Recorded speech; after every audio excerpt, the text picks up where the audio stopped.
Hey everyone, today we are going to take a look at the spirits from World of Kings. I've had a couple requests to do videos on this.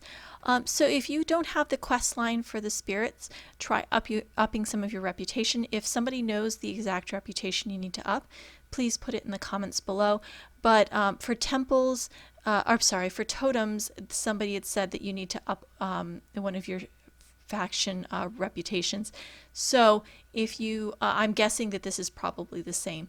Now, if you go into your spirits, there are several temples and you unlock each as you level them. But to level them, you need devotion, and you can get it from various places.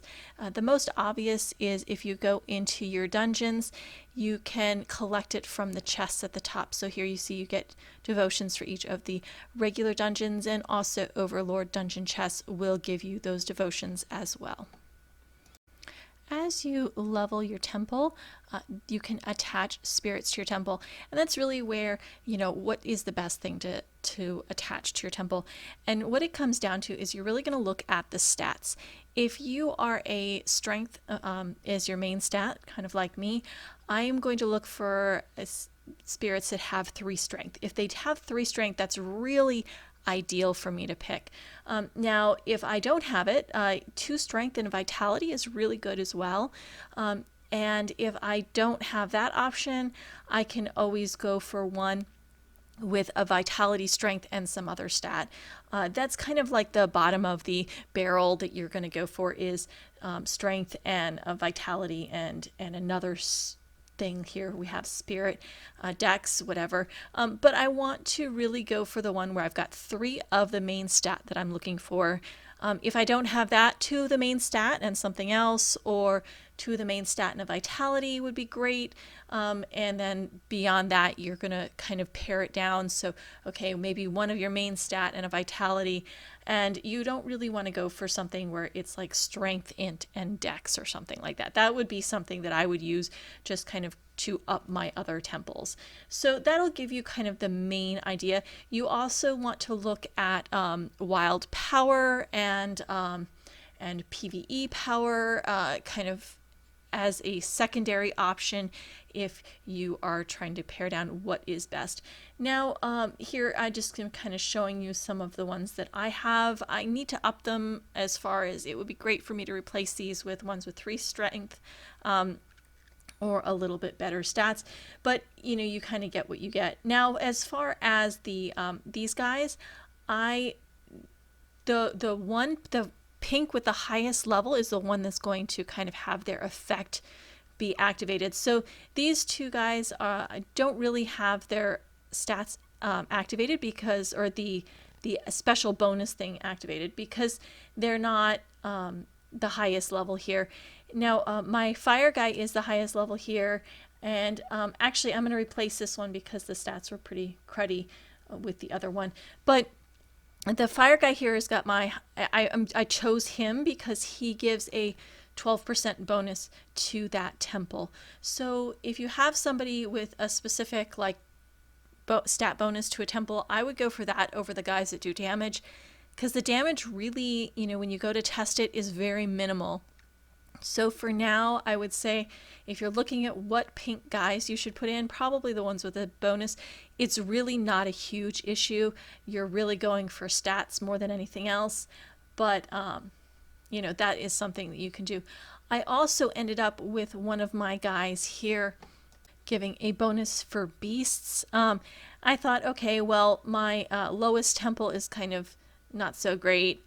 So I did end up replacing the one that gives the bonus for beasts with in my lowest temple, and that I thought, okay, well, it gives a little bit of a bonus. I don't think it's, again, very much. I mean, 12% of something that's 30, stat bonus is not really much of anything. But, I figured if I'm sitting there and, using them anyway, I might as well organize it that way. Okay, enough rambling. If you go into your character, your spirit, and you want to up its level so that it is the main one activated, the highest level one, at least for the pink ones, the other ones I up as well, go into the bottom tab. You can pick your spirit, and you can upgrade it by kind of using up the green and blue ones first. I definitely would recommend, here's the other way you can go into it, just click the spirit you're looking for and it goes right into it. So if you use up your green ones and your blue ones, those are the first ones you're going to want to just kind of use to up your other spirits, because they have 1 or 2 stat bonuses. They're really not worth using. And then I also use the purple ones if they have stats that I don't want on them. So here I just wanted to show one of the characters getting leveled up. So I'm going to attach some of the purple ones as well that I don't feel like I need. And we're going to go ahead and level this guy up a little bit. And each time you level them, their stat bonus goes up. So here you can see it goes up with each level. So it's important to level these guys as you can. I, kind of don't always get around to this, but when I go back in and I look at them, I try to up the ones with the stats that I like the most. Okay, the next thing is getting the spirits. I think most of you probably already know this. Go into your event tab at the top and go down to the void chests, and the bottom one is for the spirits. I wait until I have enough of whatever it is the thing is to unlock it, until I have enough to do 10 spirits at once. It's just a little bit more of a better ratio than the 1-to-1. So here I'm just going to go ahead and unlock 3 sets I think I have enough for, and then go back in and up my spirits some more. But at least that gives you an idea of how to go about doing this. As you level up each temple, you unlock the different things for spirits to attach the spirits, and each temple is 10 levels higher than the previous. So you just kind of unlock the later ones as you finish upgrading the lower ones. So that's pretty much it for spirits. Hopefully you found this helpful. You're watching VGO 40 and this is VGO Girl, and thank you for watching.